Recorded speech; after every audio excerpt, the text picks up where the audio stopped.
Bien, la police a fait une déclaration pour préciser qu'il s'agissait d'une attaque terroriste et que donc une enquête contre-terroriste avait été ouverte.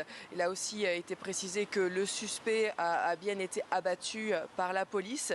La police n'a pas nommé ce suspect car l'enquête est encore en cours et les motivations n'ont pas non plus été données. Par contre, on sait que la ceinture d'explosifs qu'il avait autour de la taille était apparemment fausse et deux autres personnes ont déjà été arrêtées. C'était en début d'après-midi dans une maison non loin de là où l'attaque a eu lieu. On sait aussi que l'assaillant n'a pas pu entrer dans la synagogue après avoir fauché plusieurs personnes avec une voiture bélier et puis commencé l'attaque au couteau. Il a été empêché de rentrer dans la synagogue par des passants et aussi par les agents de sécurité de la synagogue. Malheureusement, la police vient de confirmer que 2 personnes avaient été tuées et que 4 autres ont été blessés.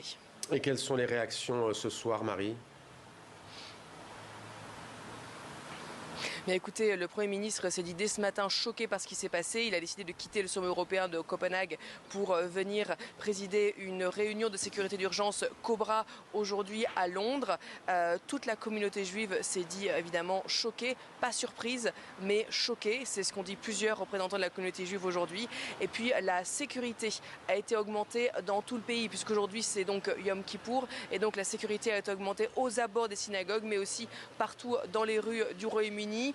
Juste pour rassurer la population, par précaution, ont bien dit les autorités, même si elles ont reconfirmé que pour elles l'incident de Manchester était clos.